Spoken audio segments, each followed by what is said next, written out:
सावित्री कुमारी, इनका सवाल ऐसा है कि अगर भारत के सभी लोगों में वैज्ञानिक दृष्टिकोण जाग जाए तो उसके क्या परिणाम हमको दिखेंगे। पूरा भारत बदल जाएगा। ये एक दिन में नहीं होने वाला है। लेकिन मैं हमेशा, जब मैंने महाराष्ट्र सरकार के पास ये जादू टोना विरोधी कानून तय हुआ, सम्मत हुआ, उसके बाद जो प्रपोजल दिया था उसमें ये कहा था केवल 10 साल में महाराष्ट्र का चित्र और चरित्र बदला जा सकता है अगर सरकार ने मन में लाया तो। ये जादू टोना विरोधी कानून लोगों तक पहुंचाने के बहाने बहुत व्यापक कानून है। ऐसा कानून पूरे दुनिया में नहीं है। इसके बहाने वैज्ञानिक दृष्टिकोण हर व्यक्ति के पास तक हम पहुंचा सकते हैं। यह सामर्थ्य इस कानून में। कानून को समझाते समझाते ही वैज्ञानिक दृष्टिकोण हम लोगों तक पहुंचा सकते हैं। इसलिए हमने ये कानून के जो व्याख्यान लिए उसका हेडिंग ही दिया था, वैज्ञानिक दृष्टिकोण और जादू टोना विरोधी कानून। ऐसे ही हेडिंग दिए थे। कल जाकर हर स्कूल के बच्चों को ये अगर कानून पढ़ाया गया, उसके साथ में वैज्ञानिक दृष्टिकोण पढ़ाया गया, क्या असर होगा?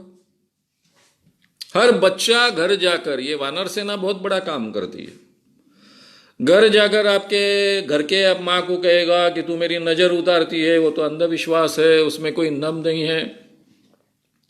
तू बार बार कहती है इसने करने की, उसने करने की, जादू टोना किया, जादू टोटका किया। ये टोटका टोनी कुछ होता नहीं है, ये तो अंधविश्वास है। तू पास के देवी के पास जाती है, शरीर में आने वाली स्त्री के पास। ऐसा किसी के शरीर में देवी आती नहीं है। ये वानर सेना घर घर जाकर चिल्लाना शुरू करे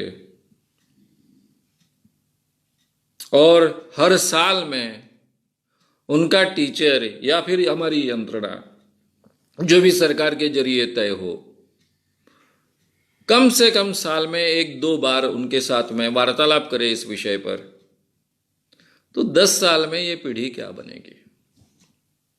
घर घर में ये बच्चे जो बोलेंगे, उसी के साथ में अगर सरकारी तंत्र के आधार पर जो भी सरकारी तंत्र में है, चाहे आशा वर्कर हो, चाहे आरोग्य के क्षेत्र में काम करने वाले बाकी लोग हो, चाहे आंगनवाड़ी वर्कर्स हो, चाहे ग्राम सेवक हो, जो भी सरकारी तंत्र के लोग हैं, उनका भी प्रशिक्षण हो चुका है। उनमें भी ये आत्मविश्वास आया है कि ये सब बातें झूठी होती है। गांव में सरकारी तंत्र के लोग इसको आत्मसात करते हैं, स्कूल के बच्चों तक ये पहुंचाया जाता है, टीचर्स को इसके बारे में ट्रेन किया जाता है और जनरल पब्लिक के लिए भी बार बार सामने उनकी ये बातें लाई जाती है। कानून बन चुका है ऑलरेडी उसका प्रबोधन के जरिए। तो कुछ ही सालों में पूरे महाराष्ट्र का वातावरण बदल जाएगा। मैक्सिमम लोग अंधश्रद्धा के बाहर आ जाएंगे। अंधविश्वास के कारण होने वाला बड़ा नुकसान बचेगा। अंधविश्वास के कारण जो हमारा समय व्यतीत होता है, बर्बाद होता है, वो बचेगा। संपत्ति का व्यय होता है, वो बचेगा। अंधविश्वास के कारण संपत्ति का बड़ा व्यय होता है, बहुत नुकसान होता है, तो हमको पता नहीं चलता है, लेकिन हम बहुत खर्चा करते रहते हैं उसके ऊपर। और सबसे बड़ी बात कि उनका खुद पर का विश्वास बढ़ेगा, खुद के कर्तृत्व पर का विश्वास बढ़ेगा, खुद के काम पर का विश्वास बढ़ेगा, खुद के अभिक्रम पर का विश्वास बढ़ेगा। कहीं तो भी किसी की तो भी कृपा होगी और मेरा भला होगा, इसके लिए वो अटक के नहीं रहेंगे। इसलिए पूरे प्रांत का चरित्र बदल जाएगा। यही बात पूरे देश की हो सकती है। मुझे हमेशा लगता है कि जब पंडित जवाहरलाल नेहरू जी ने इस देश के पहले प्रधानमंत्री पद के द्वारा शुरू किया, वे खुद बहुत रैशनल थे। उस जमाने में अगर हम ये शुरू करते वैज्ञानिक दृष्टिकोण सही माने में लोगों के मन में उसके बीज बोना वैज्ञानिक दृष्टिकोण के, तो पूरा भारत अब तक बदल चुका होता।